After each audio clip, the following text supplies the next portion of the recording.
Lauren Jones, how are you? How the hell are you, Rob, man? Been all right. We got an early bloop going on your phone. As Yeah, of expected, course. my phone As on Do Not expected. I mean, Disturb. like right on time. It bleep blops. It only goes off when it's really not supposed to. I really appreciate that. Yeah, I know. Anyway, I know. we have a fantastic show for everybody today. As always, we're going to cover some news, lots of AI news, some interesting stuff that I found for the week. I have wanted like to share. hot off the press news. Lauren has a magazine. What the hell is that thing? What is that? Hey, if you're not reading Staffing Success, you must. Mine didn't come yet. I have it. It's not here. Well, I have this week's issue, so just saying, and I've read it. You're so cool. All right. Look at Lauren Jones being all cool. Anyway, we got some news, and then no guest today, but I'm going to interview Lauren because I think that's going to be interesting. She has no idea what I'm interviewing about. I have no idea. But I love a good off-the-cuff interview. That's how my beers and careers with Mark Agustinelli. Like I had no idea what he was going to ask me. I think that's how he got so much out of me. Oh well, there you go. That's the trick. See, this is why we don't script these podcasts. We just bullet point on everybody, and we just go from there.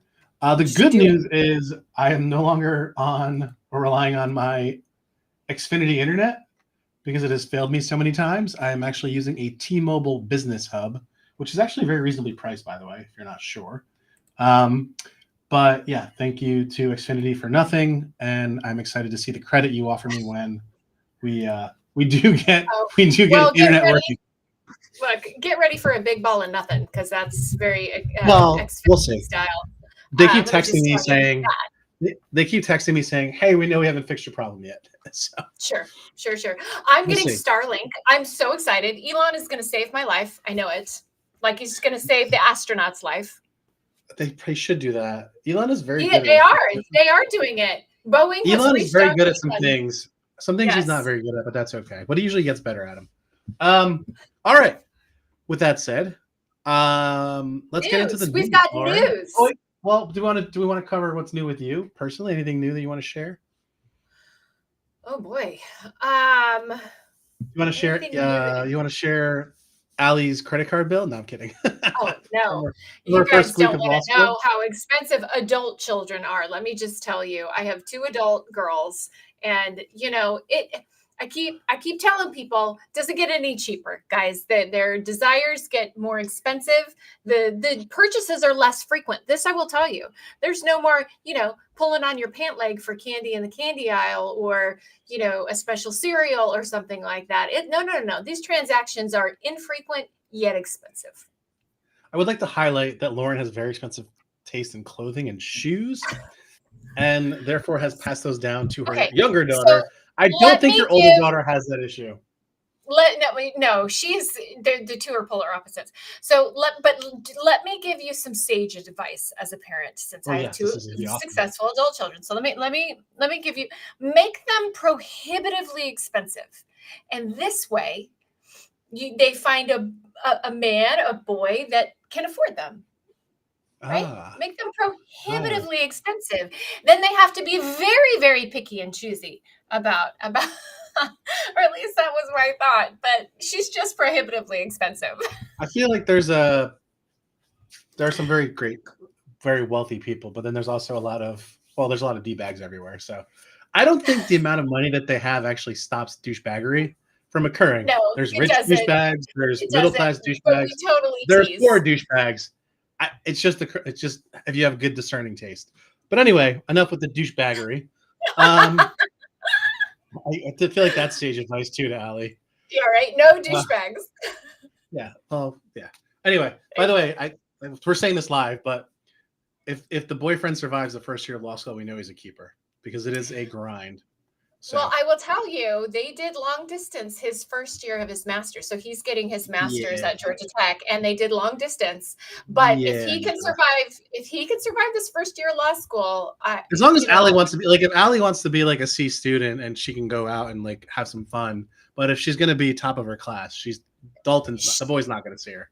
Yeah, she went to an event. Just to be very clear, someone who's went through this personally. I know you're such a rock star, Mandy, but Mandy deserves it. Mandy is a rock star. All right. Yeah. In my personal, Oh wait, no, your personal stuff. Okay, give me this. Give me the personal stuff. Very quick tea is I have a 2-month-old, so I don't have any personal news. That's very spot on. Yeah. No, but what I want to say is, you have no idea what happened, but Georgia Tech actually beat Florida State in week 0, upset them with like no time to go, and we're a Miami Hurricane house. We have season tickets to the Miami Hurricanes. That's American football, Lauren, not European or everywhere else in the world football. Okay. It's just soccer for us. It's not soccer. The ball is shaped differently, by the way, in case you were. I know you know that. I'm just messing with you, but so very big upset, but not to me because Georgia Tech is very, very good. They're going to be the team that has some ups and downs. They're going to play some bad teams badly. They're going to play some good teams and beat them like they did in week 0. Goodly. What? They're going to play some bad teams badly and some good teams goodly. Goodly. That's not a word. They're going to play some good teams badly. They're going to play, or they're going to probably play bad teams to their level, and good teams they're probably going to try and beat. It's going to be interesting, and they're kind of a sleeper for their division. So shout out to Georgia Tech for ruining every Florida State fan season in week 0.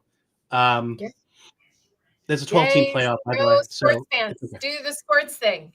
Yeah, hits go sports bar. Goes. All right, to the news. News. Okay, so, you go first. Yeah, so super, super interesting bit of news for us. We talked about this last week, but the California State Bill, the AI bill, the Safe and Secure Innovation for Frontier Artificial Intelligence Models Act that California legislature put into play, is gaining some support from people in the industry. So reported through a couple of newsletters and some articles, and then Elon's own tweet.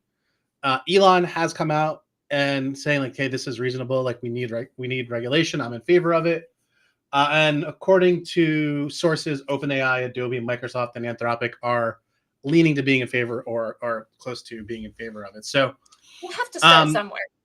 I think what we talked about last week was fair, is that these groups ask for regulation. They prefer to be from the federal level. But can we be really honest with everybody and you don't have to talk about politics?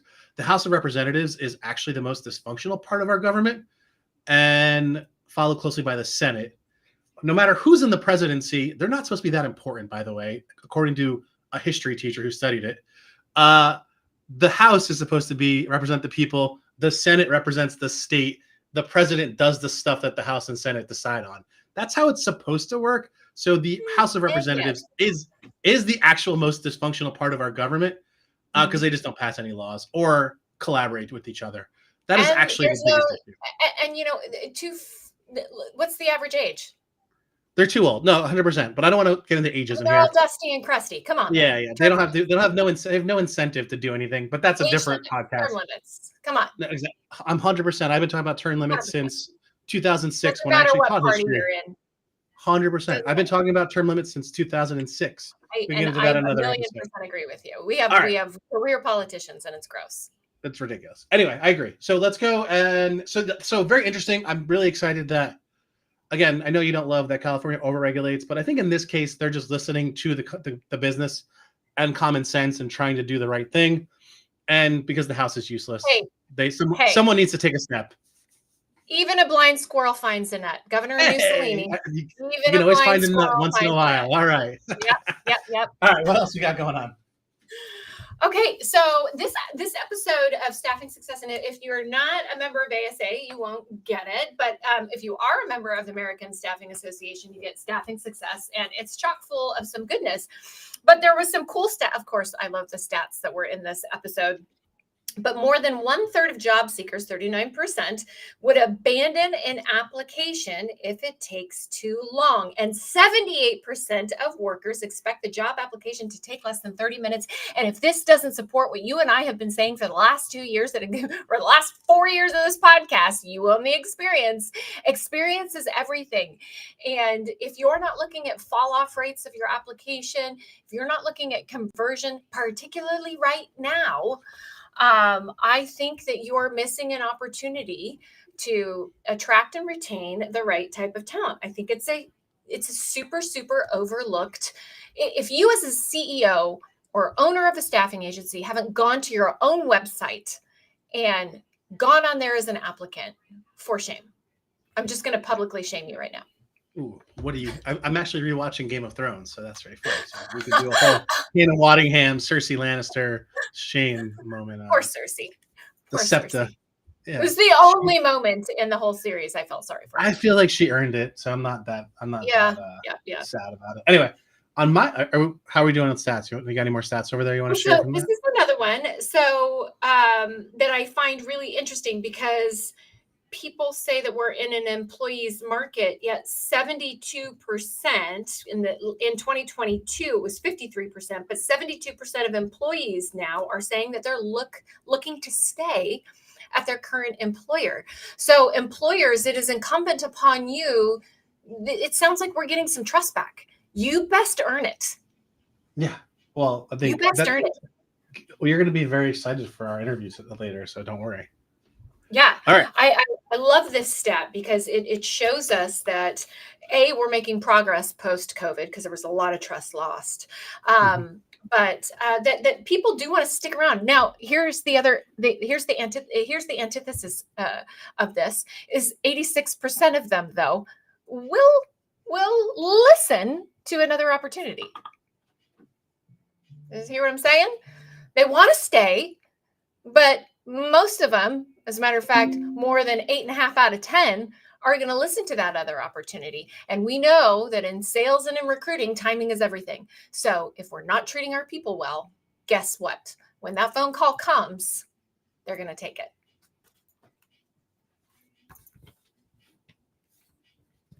Jason. I usually hear what you're saying because I work with you every day. So anyway. All right.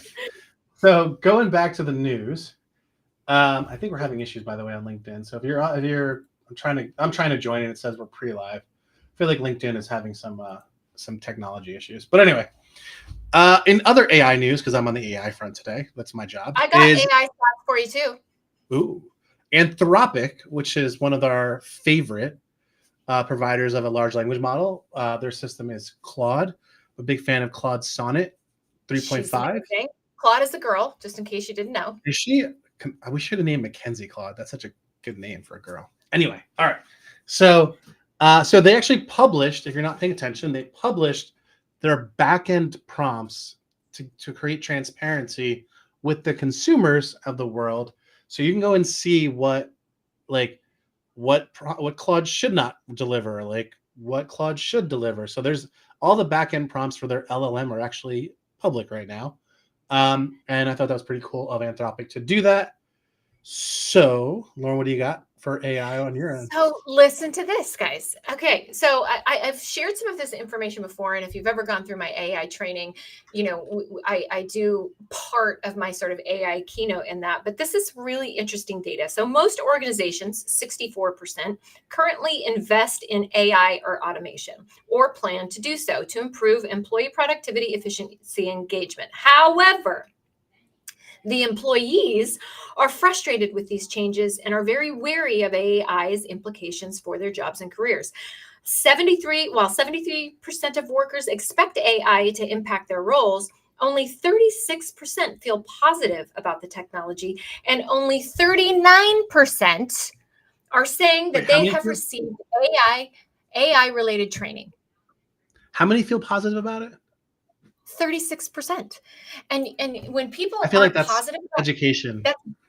It's all education related, because 39% are saying that they're not getting any type of training, that they're not being enabled, they're not being empowered. This is big news, guys. This validates everything that we've been talking about as it pertains to AI, that if you are not, at the very minimum, if you're not investing in AI, education. At the very minimum, you should be educating your people on AI. Absolutely educate them, because we've gone over statistics about promotability, about viability as a candidate for a job. The data is overwhelming that skill, prompt engineering, knowing how to use AI, is going to get you ahead of a candidate that doesn't have that. So it's this data shows I'm AI us. positive. AI positive. Come on. All right, we'll share those stats. I like it. All right, and then the last bit of news is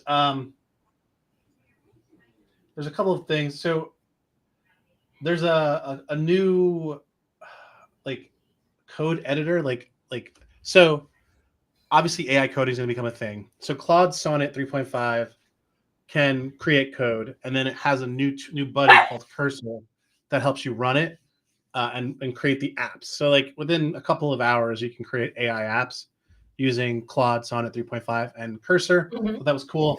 And then I wanted to highlight Arizona State University. They're usually known for partying, but they are embracing AI and bringing it into. They're not known. I mean, they're known for their education, right? But let's be honest. They're bringing AI into the work, the actual school, and they're enabling the professors, the staff to use AI appropriately, which I just wanted to celebrate. So shout out to ASU this year for embracing AI, and super, super excited.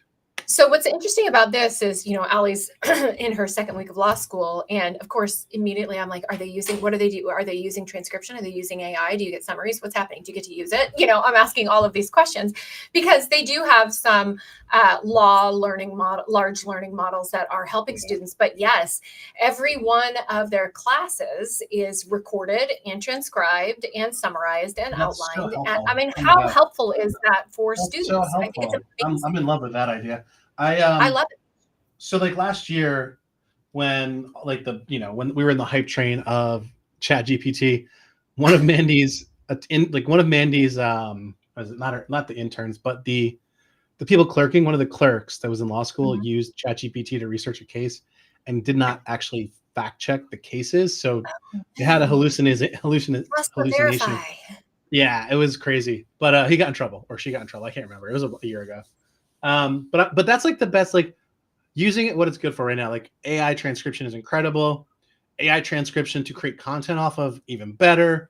Like this thing gets transcribed. We use it all over the place, right? So like we like using AI effectively. We're not here. Lauren, I think you would agree with this. Is like AI is not doing everything we can imagine it can do right now. We're imagining and then we're going to build, but the use cases that are really strong right now are really strong. But like if you want AI to go, like you want to be a lazy ass and not actually have to go like search your database for candidates at the moment, that's not what it's going to do yet. It's going to recommend the best. It's not going to tell you like, hey, every year at this time you hire 100 XYZ. Like, you know what I mean? Like it's getting there. Directive's not perfect yet. Generative is really good. Matching is really good. And it's only going to get better. So. Yeah, I look, schools. I'm really proud of South Carolina, South Carolina Law School and South Carolina University. It stands to reason that they're all doing that because this is such a great and wonderful application to enable your students to learn in more meaningful ways. If you're not an auditory learner and you're a visual learner, I mean, this just enables students, I think, in such an amazing way. So I'm super excited about that. I've told you, transcription is like conversation is where it's at. I am just going to get a lot of people in trouble, I'm sure, but transcription is where it's at. Yeah, 100%. All right, cool. All right, let's look at the indicator. So for the week of August 20th, LJ, we had a better week. We're not down 11%. So U.S. staffing year over year is only down. I could say only. I guess it's kind of like death or whatever, like fake praise here, but it's down 7%. When we started doing live shows 6-7 weeks ago, it was down 11, and then week over week, it was down 9. U.S. staffing and down 7. Yeah, so week over week, it came up a point, as you can imagine. I think it was down 8 last week, so it came up 0.1%. So we're at 7.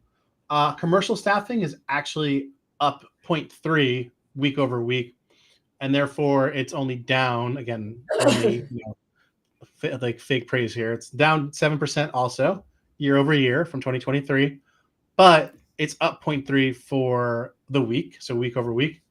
But professional staffing still down 10%, and it actually dropped the point week over week. So professional, GYST, but everybody else, let's keep riding that train. Boop, boop. So yeah, you check out the indicator through the QR code that is above. and that is the indicator. And Lauren, now on to our featured technology, which we're going back to when we like, and I don't really love that it rolled over there, but it's okay.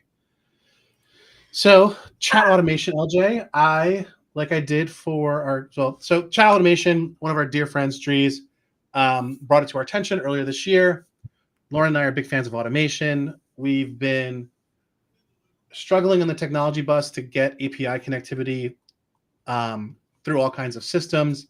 So our buddy Dries comes to us and says, we don't need an API. We can go in through front-end users and pull data or manipulate data and move it into other enterprise systems.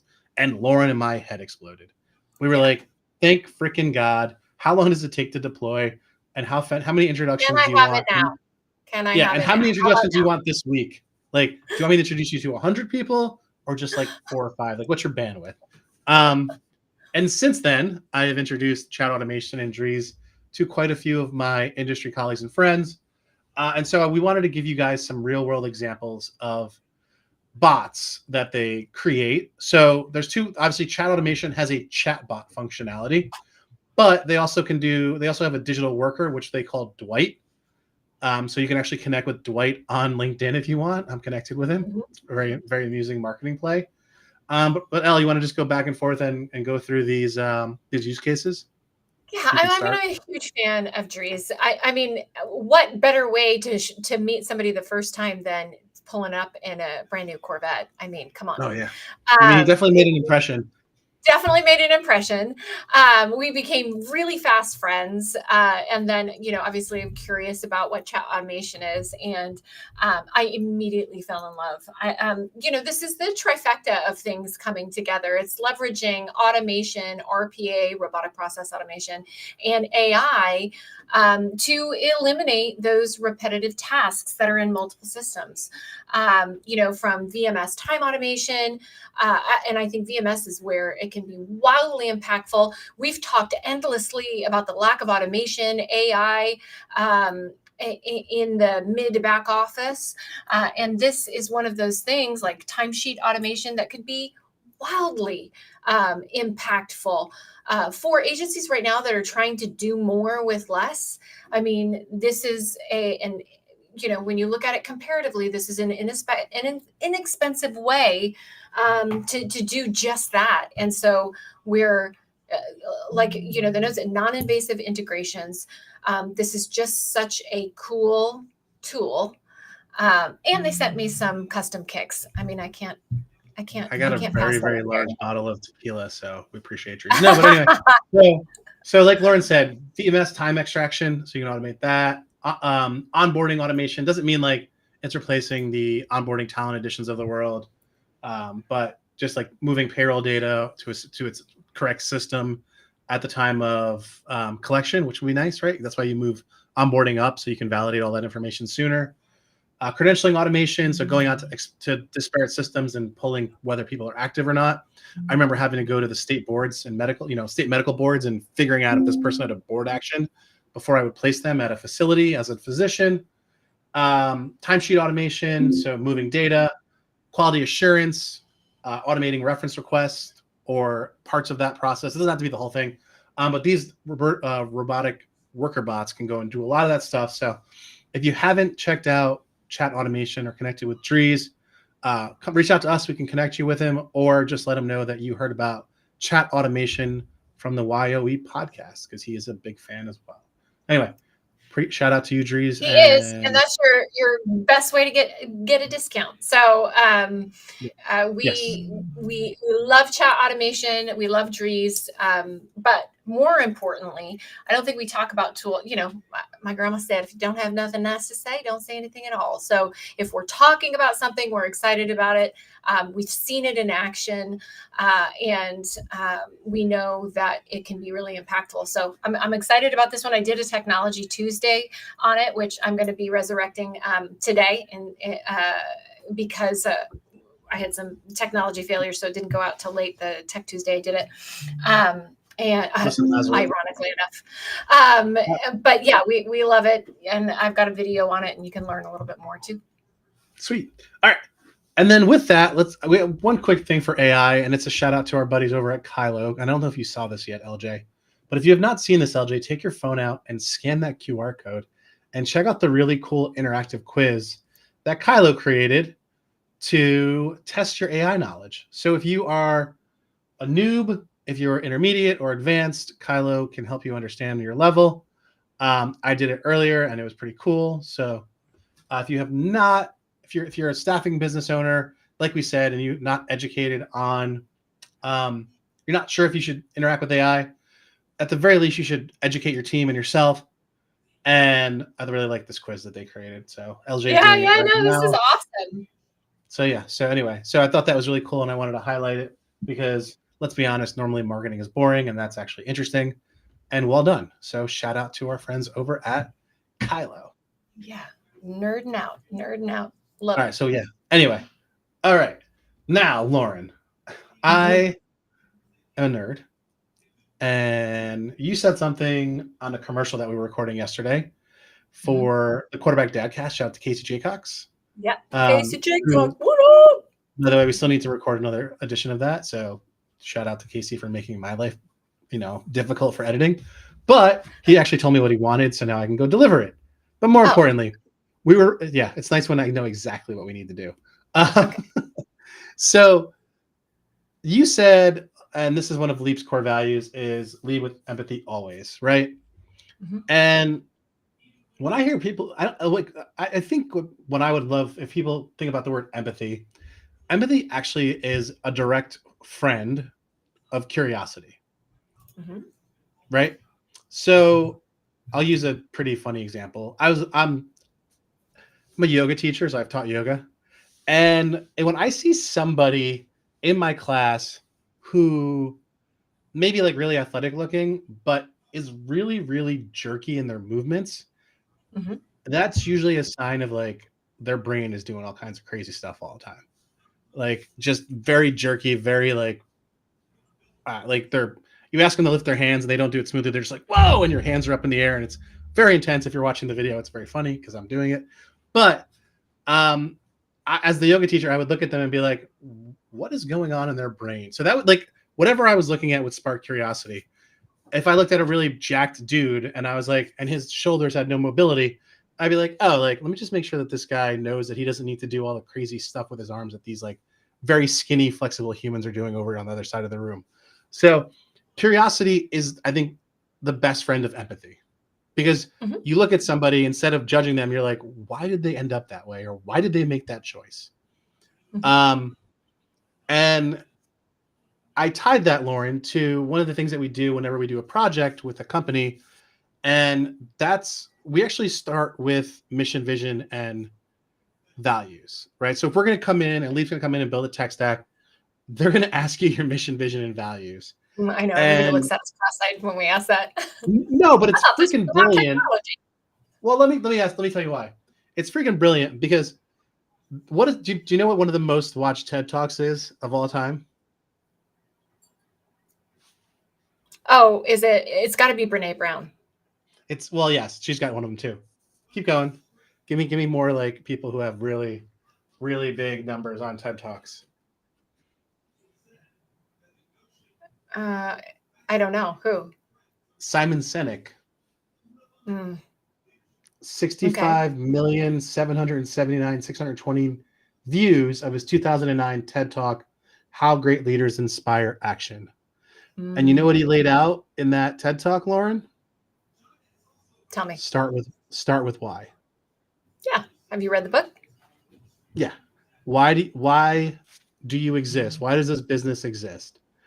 And when you actually tie it all together, Lauren, if you don't have a good mission, vision, and values as a staffing business right now, like what story are you telling? Like what's your why?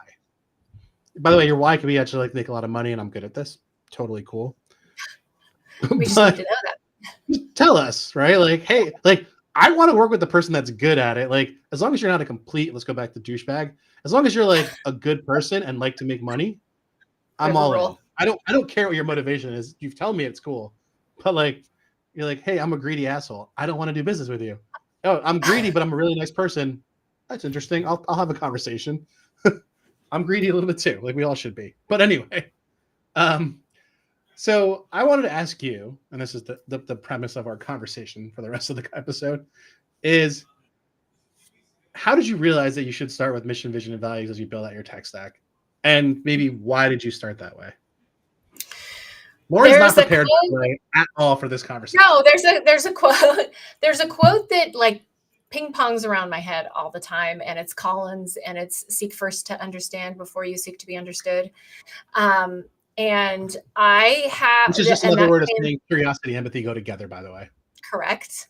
And if you look at the definition of empathy, it's the ability to understand and share the feelings of another, right? So I want to understand you first before I start solutioning. And it's also a representation of what I was terrible at very early on in my career. Part of the reason I know that Tim Collins phrase is because I was really challenged. I just wanted to solve your problem. And sometimes I didn't listen to completion and I was already trying to fix it. Well, part of fixing it. You really have a lot of mail in you, don't you? Like whatever happened to the girl, listen instead of go talk. Well, look, you know, I didn't have the best childhood, right? And I had a real broken family. I took care of my brother. And so I was fixing everything all the time at a very young age. And so I wasn't good at that part. And, you know, I promised, I think that the road to self-improvement is always under construction. There's another Hallmark card for you. And so very early on in my career, I knew it was a weakness. And so, you know, I had some coaching to help me listen better and help me seek to understand before I sought to be understood and really learn how to listen. And it's served me well.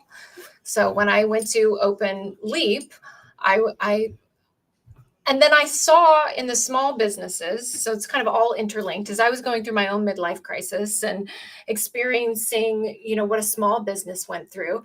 I saw that, you know, these changes that businesses were making to their organization were emotional.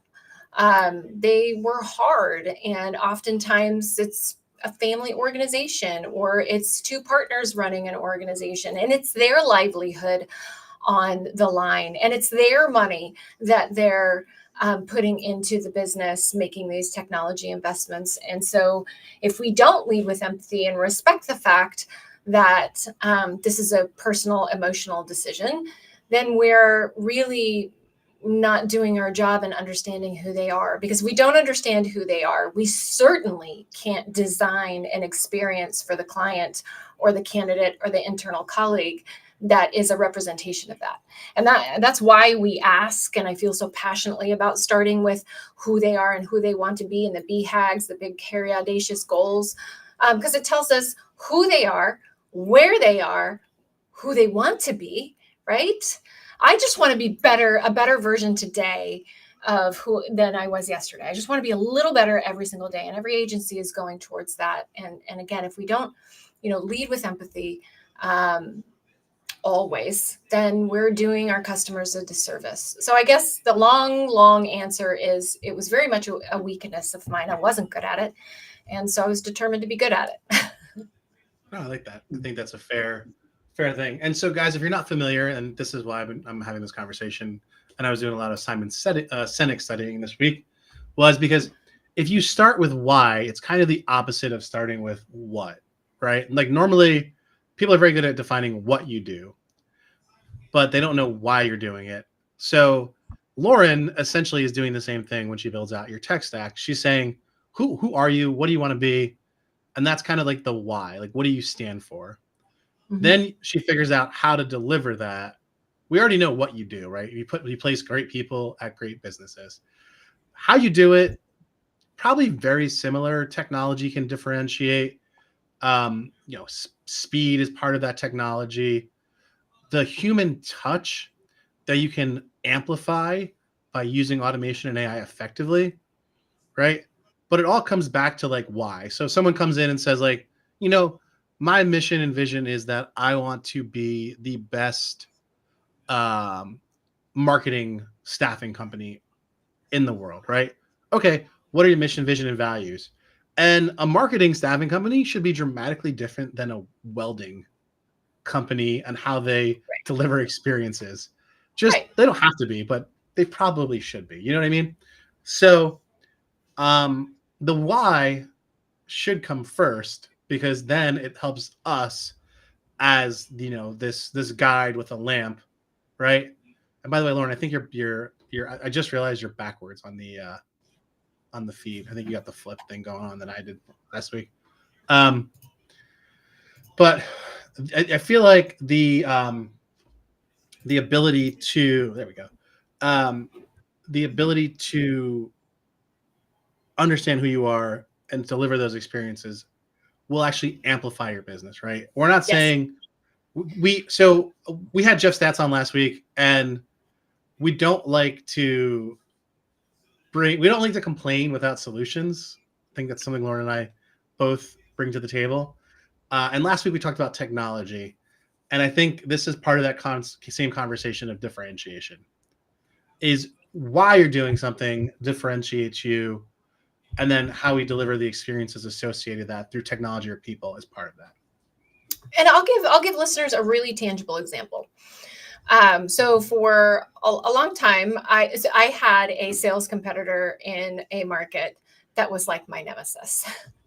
Like, I mean, I'm walking in a door, she's walking in a door. She's walking in a door, I'm walking in a door, right? And I had to figure out a way. Our offerings were very similar. Our pricings were very similar. And I had to figure out a way to differentiate myself. And I really had to go back to, okay, what are we good at? What's our core? Who do we want to be? And so then I was like, so to your point, we are solutions.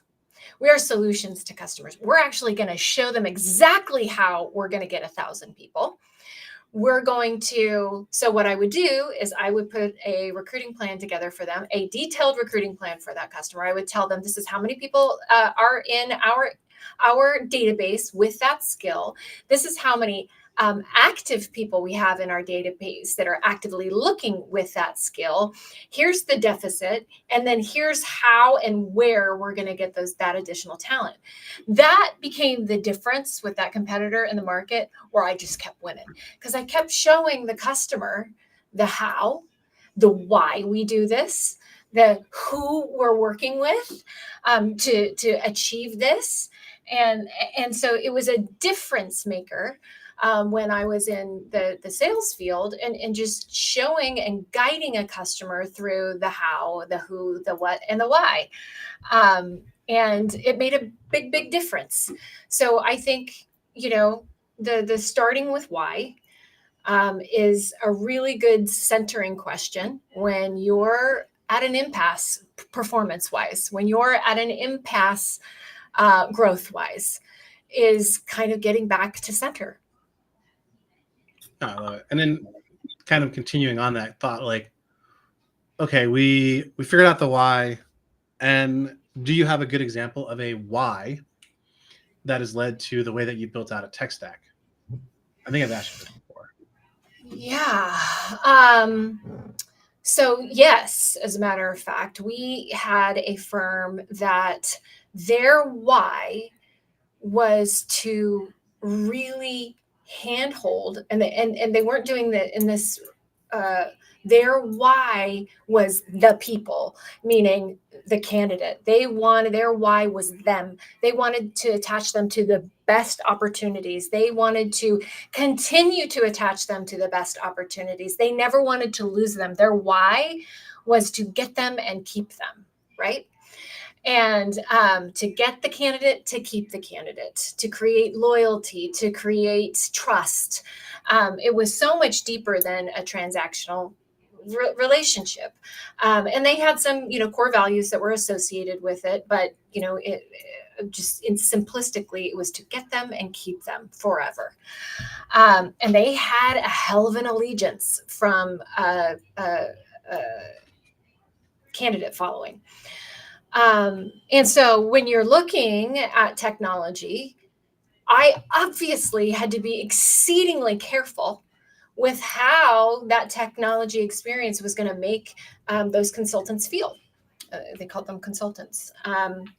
And so I needed to make sure that we heard the consultant's voice, that we understood where they were missing things that they wanted in the experience. Part of that was they wanted community, right?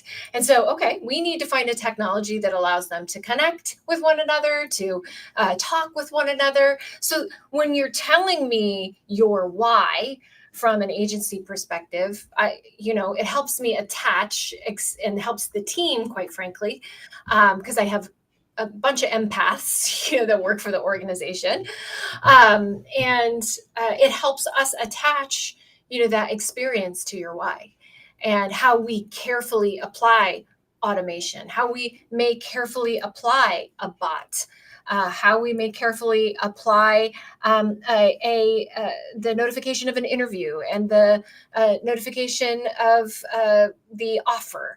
All of those things will be just a little bit different, and the technology that you leverage may be just a little bit different based on your why. And so that's why it's so important for us to know those things. I love it. All right. So if you're not familiar, right? So one of Leap's core principles is to lead with empathy. And it's because we want to understand you, and that way we can deliver technology that lives up to your mission, vision, and values, because that's an actual differentiator. That is an actual differentiator. How you use it. How you use it. So if you have not ever seen the Simon Sinek TED Talk that has 65 million plus views, there is the QR code that'll take you to it.